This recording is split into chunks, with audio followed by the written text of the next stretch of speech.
Boa noite a todos. Mais uma vez estamos aqui para mais essa aula de número 3. E hoje nós vamos fazer um caminhar, né, sobre toda a arquitetura, a estrutura que envolve a questão de canais de comunicação do Z17, fazendo uma revisão, né, um passeio desde como começou essa estrutura e a evolução até chegar no patamar que a gente tem hoje, né?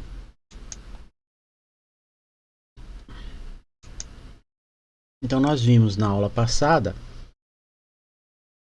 que o sistema 360 foi projetado como uma arquitetura, e por ele ser esse conceito de arquitetura, ele tinha como objetivo garantir o investimento de quem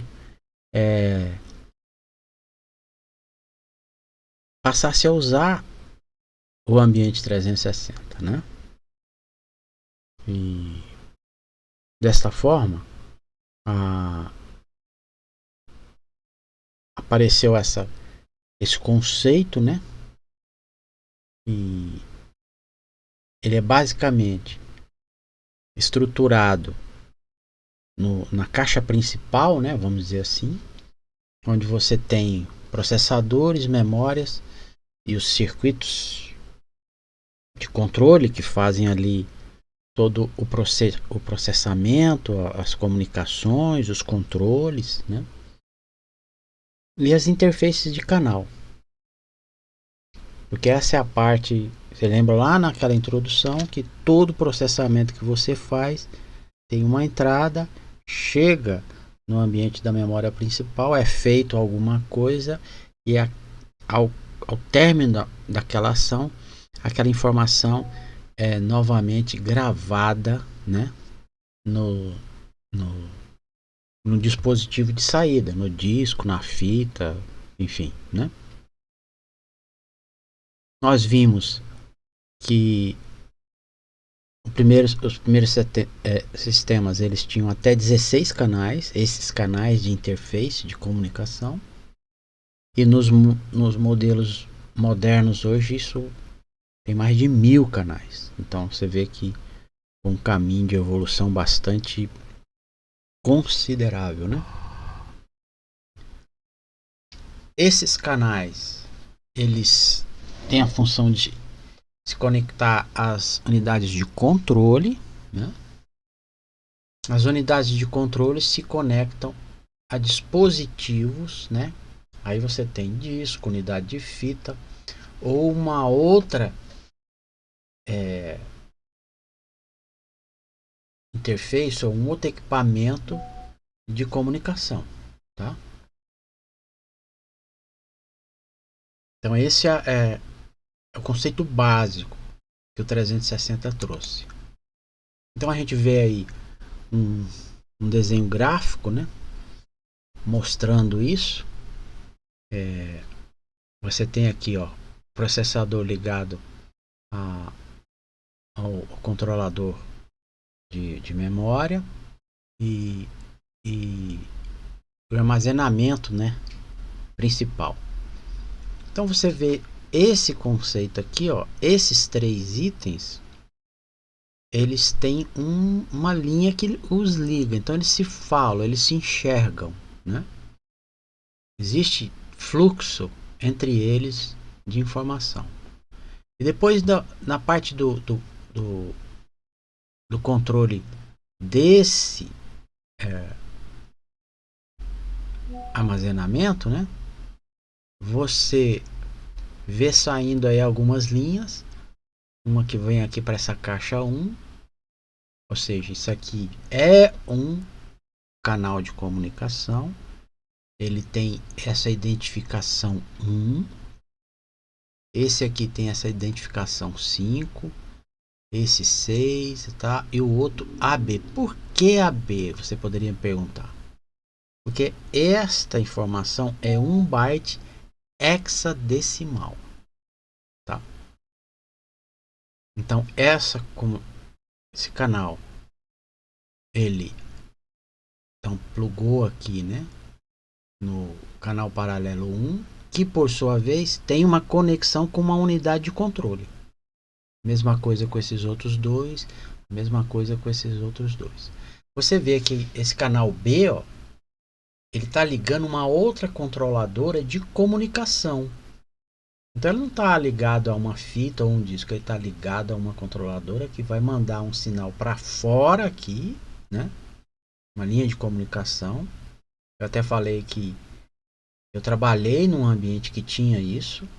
Era uma controladora que tinha na minha sala onde eu trabalhava. E chegava uma linha de escada, linha telefônica comum. Lá tinha um modem. O sinal chegava até essa controladora. E nessa controladora, por exemplo, estava o terminal que eu trabalhava. Certo? Esse desenho gráfico aqui também mostra que essa controladora pode estar ligada em outro canal por outro sistema 360, ou seja, eu ligo um 360 com outro 360 e por aí vai, certo? Essa é a arquitetura original que foi lançada pela IBM quando do surgimento da arquitetura do 360.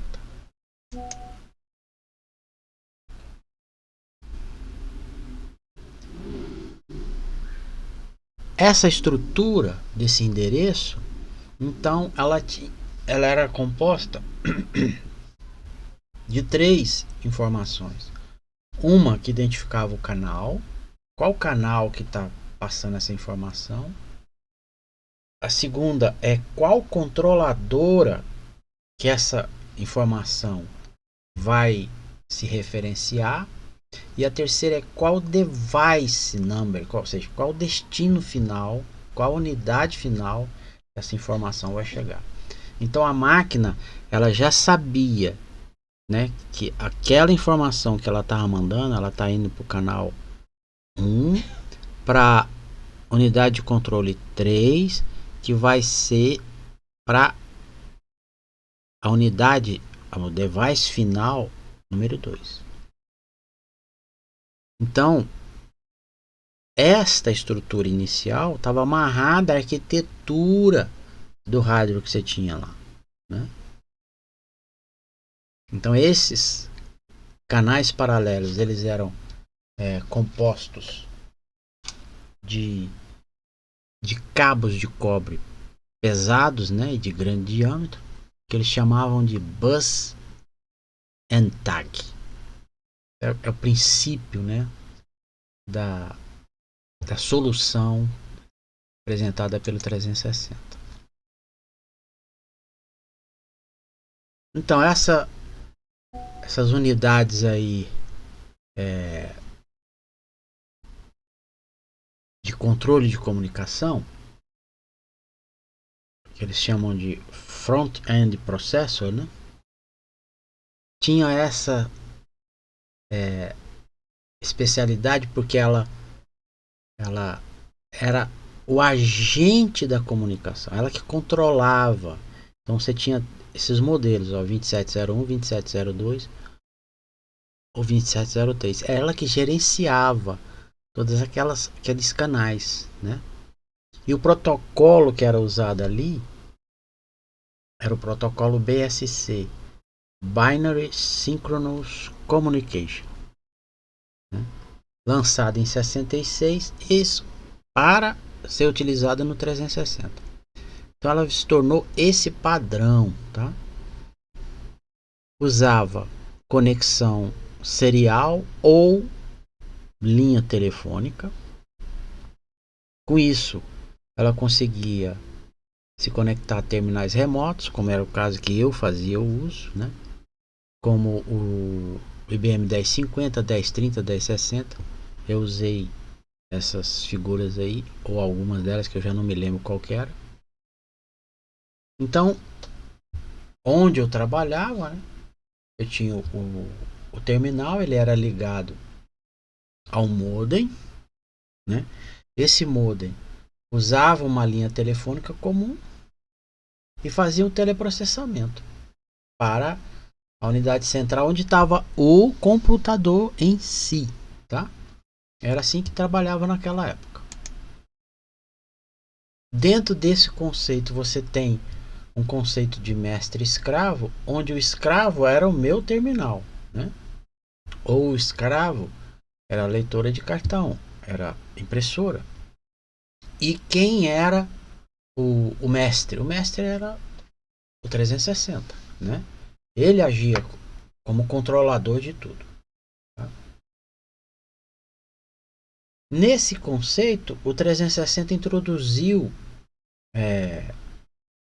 esse modelo de interface padrão, né, para todos os periféricos. Então você tinha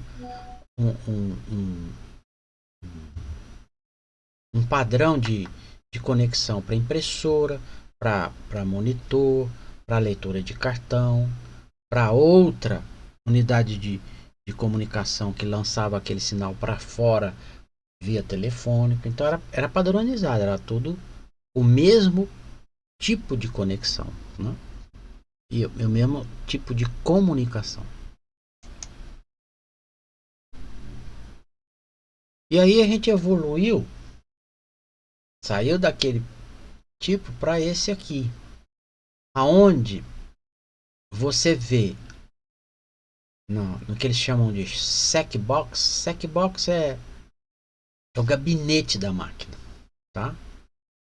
É a caixa onde está lá todos os equipamentos, o cabeamento, está tudo lá dentro, né? Dentro daquele SecBox, e nós vimos na aula anterior aquelas gavetas, né? Onde ficam os processadores, as memórias. Ali, que é o físico, vai existir um conceito virtual e lógico, porque não é físico. São as partições. Tem N partições aqui. Tem uma camada aqui de controle de processamento, né? Aqui você tem hardware e tem software. E você tem os canais definidos. Os canais eles têm sempre duas referências. Eles têm uma referência lógica, que é o CHPID, e você tem uma referência física, que nós vimos isso na aula passada, né? Então, para o processador, ele olha para o CHPID. Ele olha lá o número 01. Eu tenho que mandar esse dado aqui para o 01. Por quê? Porque ele está mandando uma resposta para alguém que está ligado na rede local. Se ele mandar para o A0, ele está mandando para alguém que está ligado numa controladora FICOM. Então isso aqui já vai para outro lugar, né? Então esse é o conceito. Esses códigos aqui, ó, nós vamos ver que eles evoluíram de tamanho, então isso permite uma maior quantidade de conexões, né? Você vê aqui, ó, que tem canal ligado à controladora, uma controladora comum. Tem canal ligado ao ESCOM, que nós vamos ver já já. E tem canal ligado ao FICOM, que são opções existentes nesse ambiente hoje, tá? E aí dessa unidade ESCOM ou FICOM tá ligada a uma outra controladora, que ela tá lá no storage, tá lá na fita, né? E assim por diante, tá? Então esses SECs, que são as caixas dos processadores hoje, elas são consideravelmente mais complexos do que os antigos, inclusive tamanho e tudo mais, né? Então, aonde está essa complexidade? Na conectividade de entrada e saída, se tornou mais complexo, na operação de entrada e saída e no particionamento do sistema. Nós vamos ver essas questões ao longo do treinamento, tá?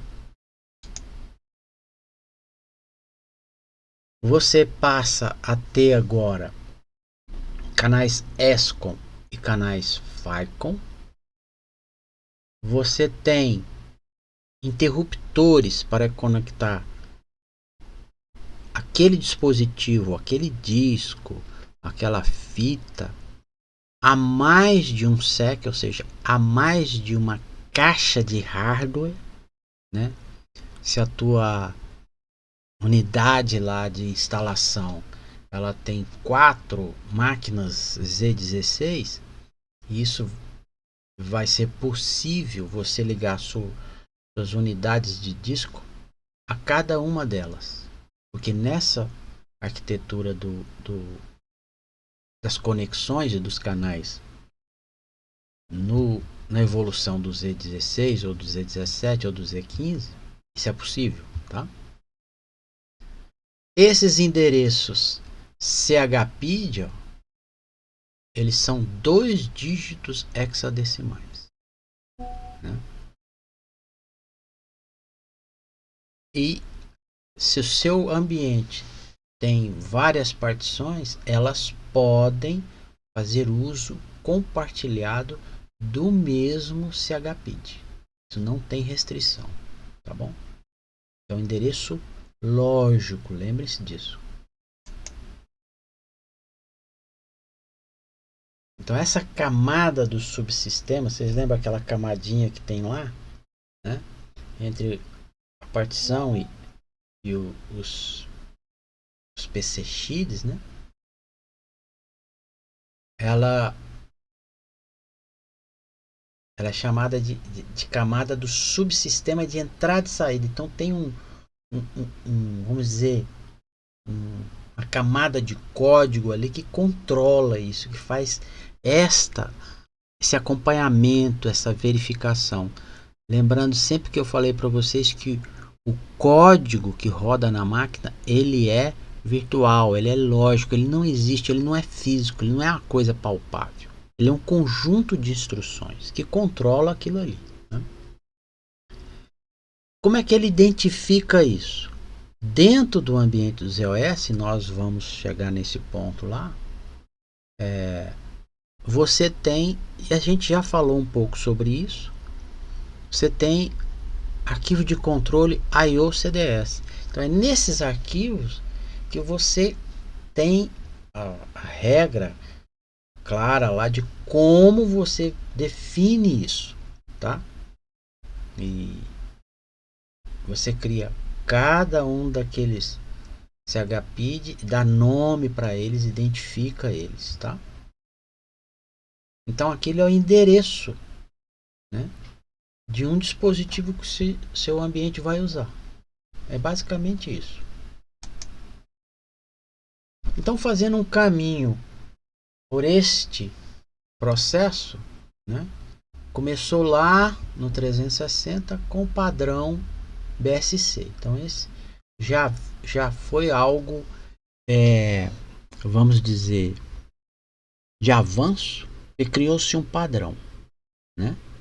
Então o BSC é o Binary Synchronous Communication. Foi introduzido em 67 para essa linha do 360, né? É um protocolo, ou era um protocolo, né, orientado a caracteres e projetado para fazer a comunicação, né? Computadores e terminais em velocidades médias e altas.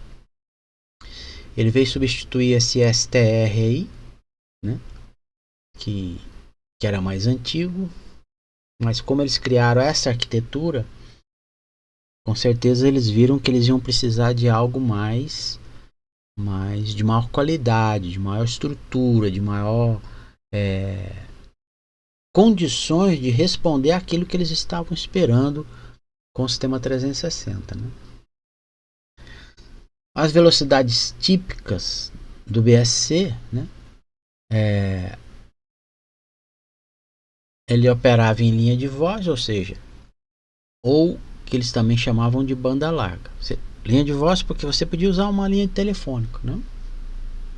Variando de 2.400 bps a 9.600 bps, bytes por segundo.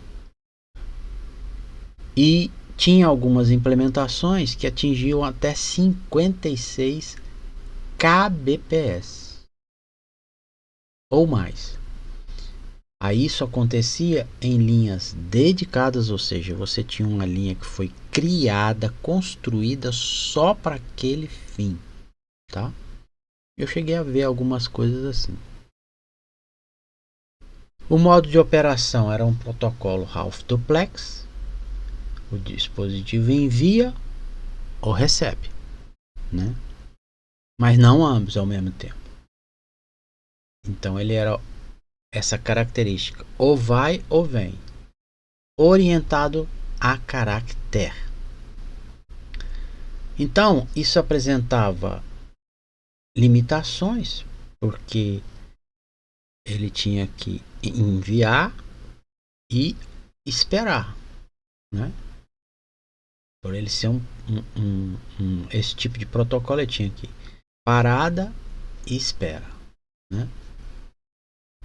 E a velocidade final real ela acabava sendo reduzida, né? Porque você tinha essa latência, né? E não tinha outro recurso, né? Era a tecnologia que eles tinham naquela época.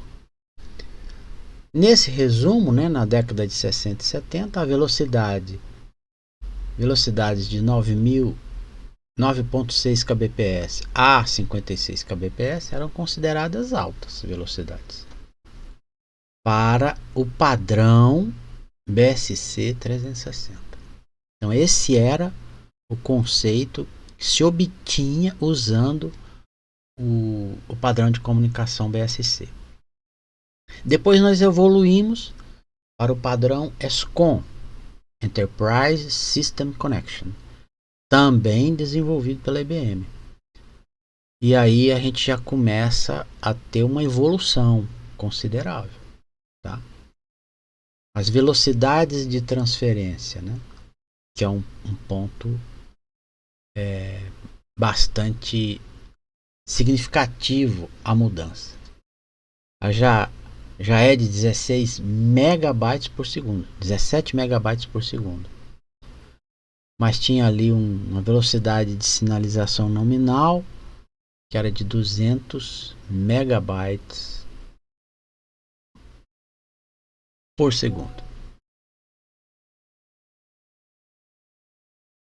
A distância suportava distância de até 3 km sem uso de repetidor. Então 3 km é basicamente o que? Eu estou na 910. Eu chego até a 916, assim, mais ou menos, uma referência. Então, essa era a distância que eu podia puxar um cabo daqui da 910 até a 916, que o meu sinal ia chegar lá, tá? Mas se eu colocasse um repetidor, né, aí a coisa mudava, porque eu podia chegar até 43 ou até 60, né, com o tipo de repetidores mais específicos. A conectividade permitia, né, ou permite a conexão de até 1024 dispositivos por canal. Então isso é a arquitetura daquele canal que permite passar aquela quantidade de informações ali. Qual que era a tecnologia, né? Utiliza fibra ótica, oferecendo uma interface serial half duplex.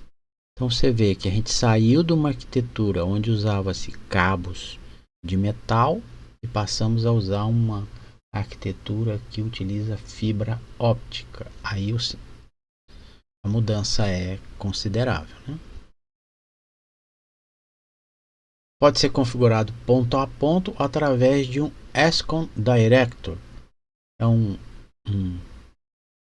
switch específico, com equipamento específico para isso.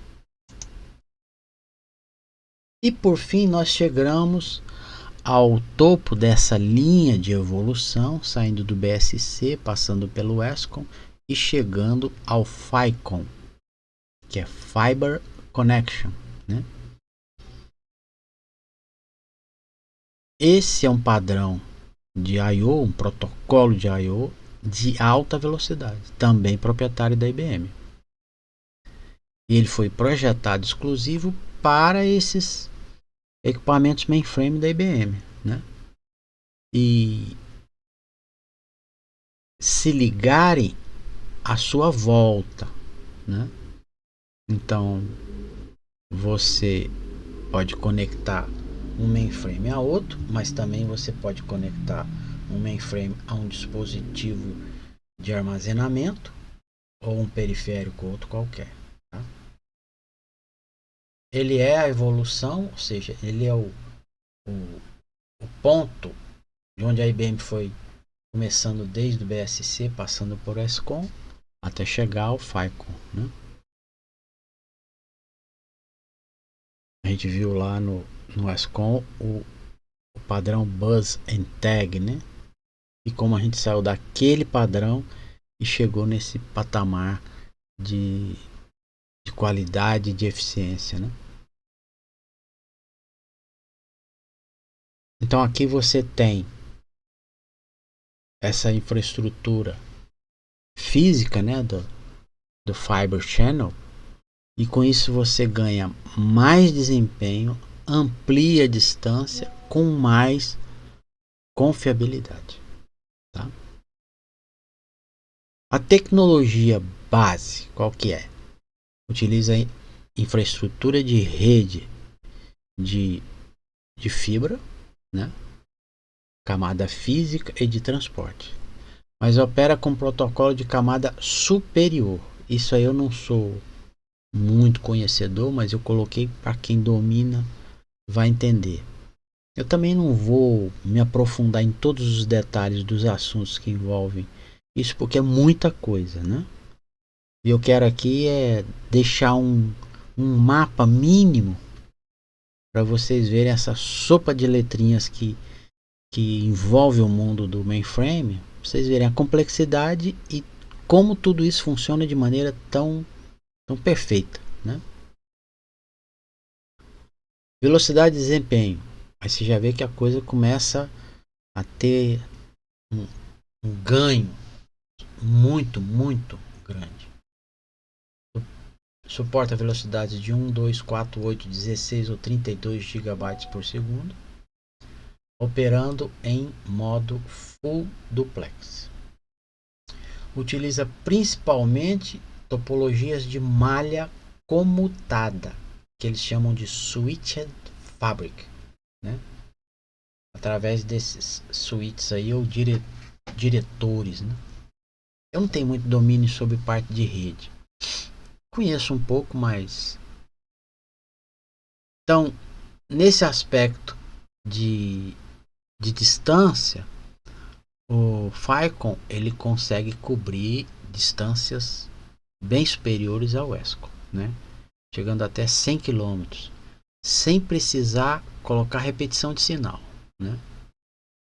E se você usar essa tecnologia aí DWDM, você vai ampliar essa questão, né? E uma coisa interessante, que por isso que eu coloquei isso aqui também, é a integridade, né? Então, ele tem esse CRC, uma verificação de redundância a todo o processo de transação que está correndo ali.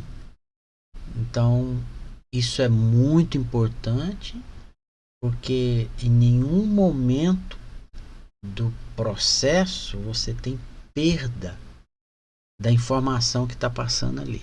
Isso é um fator primordial, ganho de qualidade, né?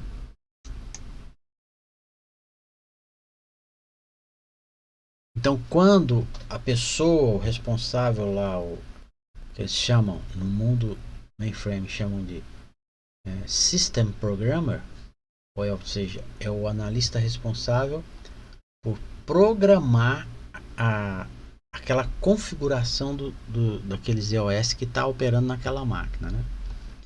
Então você tem que criar um arquivo de IODF e os arquivos de IOCDS. Então, quando ele está criando isso, ele vai estabelecer, ele sabe quantos canais ele tem, então ele vai estruturar e vai dar nome para cada um daqueles canais, vai nomear, né? Aí aqueles canais passam a ser identificados por aquele código, né? Nas máquinas mais modernas, eles podem ser de 3 ou 4 dígitos hexadecimais, ok? Então daí dá para você ter uma ideia da quantidade de combinações que é possível a gente fazer dentro de uma configuração dessa para canais de comunicação, canais de entrada e saída. Dentro do ambiente do Z16, você tem esse Open System Adapter, que é o OSA Express 7S. Então ele suporta uma variedade de links, né? E inclui essas características aí. E ele oferece conexão direta a dispositivos LAN. Estou falando então de uma Local Area Network, então uma rede local, tá? Eu tenho esse segundo item, que é o Time Direct to DSEC, TNNTP. Esse é um método de conexão de rede, onde esse adaptador de suporte de tempo, né, ele tem um mecanismo, né, de eu diria que é um mecanismo de sincronia. Então ele reduz, né, essas coisas relacionadas à conexão. Então ele melhora a precisão dessa sincronia, né, e essas questões relacionadas ao tempo ajuda a diminuir as perdas, né? Diminuir a latência, a espera, essas coisas todas. Uma coisa muito interessante isso aí, muito interessante. E também tem essa parte de PyCon Express. Então é uma característica da, da família Z16 voltada exclusivamente para conexões entre a CPU e as unidades de armazenamento externo, né?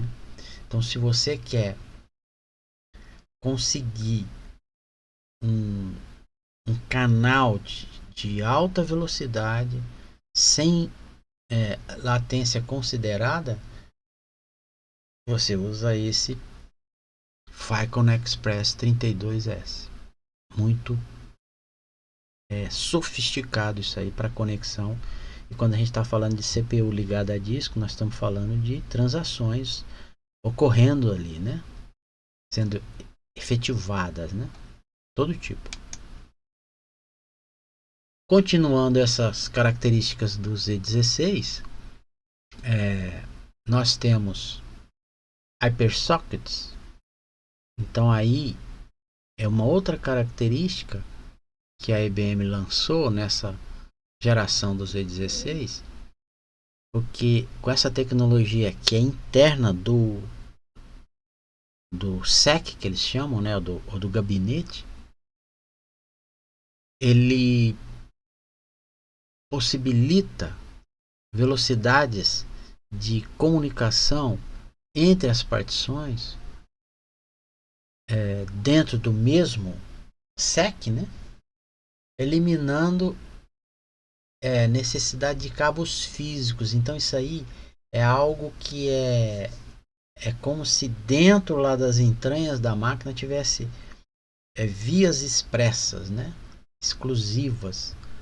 É uma coisa que eu nem consigo imaginar direito como é que é, mas eles têm esses hyper sockets. Uma outra coisa que eles implementaram no Z16 é essa segurança quântica e in-flight.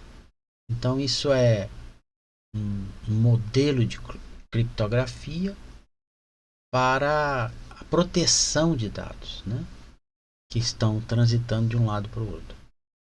Nesse aspecto, a linha mainframe sempre foi topo de linha, então eles não se tem história de nenhum tipo de incidente com isso. E com essa tecnologia aí, você vê que fica ainda mais difícil de acontecer isso. E a novidade maior, que é a integração de IA. É interessante porque já no Z16, a gente viu isso lá no desenho do chip, né? Você lembra quando eu falei que ele permite que a inteligência artificial analise transações durante o momento em que elas estão sendo feitas. Isso sem latência, né? E sem interferir no processo. Então, esse é um negócio muito sofisticado e com certeza isso vai abrir um leque de uso de todo tipo de coisa que a gente possa imaginar dentro de uma estrutura onde o Z16 está operando, né? E aí, para a gente já finalizando, né, essa aula de hoje, fazer uma, uma abordagem rápida aqui sobre algumas características que já estão presentes na geração 17, né? Que é a 17ª geração desse carro-chefe aí da IBM, que é o Z, né? Então, a máquina Z17, ela está, vamos dizer assim, ela está mergulhada no conceito de IA e também de nuvem híbrida. Eles usam esse termo de hyperframe, né? Então ela é uma superestrutura, né, em termos de processamento de transações em massa, escalável e seguro. Aí ele fala aqui que ele suporta até 208 núcleos de cliente. Eu não tenho nem ideia do que pode representar isso, mas esse número já é bastante forte. 64 terabytes de memória e 15 a 20% mais capacidade de sistema do que o Z16 anterior. Então, assim, em termos de conceito envolvendo mundo transacional, é algo muito, muito forte, né? Então essa parte aí de, de conceito, né, ampliado e fortalecido do Z17, porque ele tá sempre dentro desse nicho aí, né, de áreas críticas, área de finanças, de saúde, de comércio, né, que sempre vão exigir, como muitos têm, operações em tempo real, né, e que onde você tem operação em tempo real, você tem olhares interessados em fraudar, né, roubar, e por isso que esse conceito está embutido dentro do Z17 com o objetivo de tornar esse ambiente seguro contra esse tipo de problema, né? E para finalizar nossa aula, mais algum desses conceitos, né, que estão presentes no Telon 2, porque o Telon é o do Z16. Então ele tem um acelerador de inteligência artificial que eles integraram nessa arquitetura, e já é a segunda geração, porque nós tínhamos um lá no Z16. Essa segunda geração, ela teve um ganho de 40% mais de área de cache, e com isso ela possibilita 50% mais operações de inferência de IA. Quando você fala em inferência de IA em cima de transações, não dá nem para imaginar o que é possível fazer com isso, né? Um negócio, né? E aí tem uns números: 450 bilhões de operações diárias. É um negócio muito, muito forte. Ele tem esse Spire Accelerator,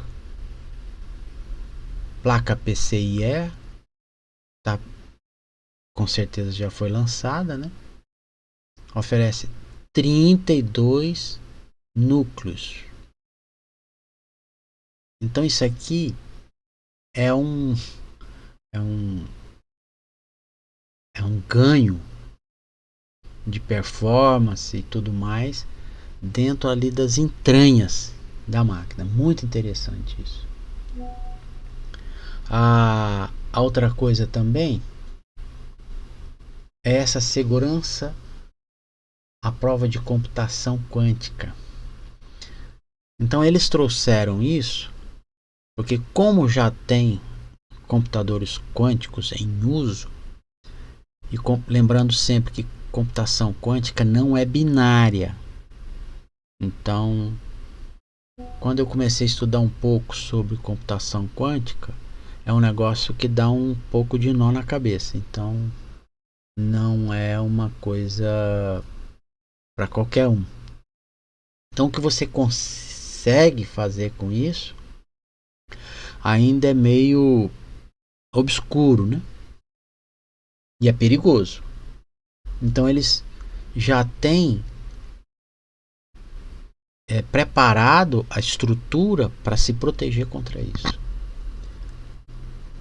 Tem essa parte de Quantum Safe Security, que isso aí é a questão relacionada à disponibilidade, a não presença de falha, interromper seu negócio, interromper a estrutura que dá suporte àquelas áreas críticas que a gente tem no nosso mundo moderno hoje, né? Tem também essa Unmatched Reliability, que é eficiência energética, de 17 a 27%, é um número também considerável quando se compara com o Z16, né? Inclusive com essas novas opções de refrigeração, propilenoglicol, né? E por fim, para encerrar, apresenta esse ganho, né, de 11% no desempenho do núcleo do processador e um aumento de 60% na memória do sistema. Então, agora ver o resultado de tudo isso com a entrada no mercado do Z17. Então a nossa aula de hoje termina por aqui. Na próxima aula nós estaremos de volta e eu agradeço a todos pela participação.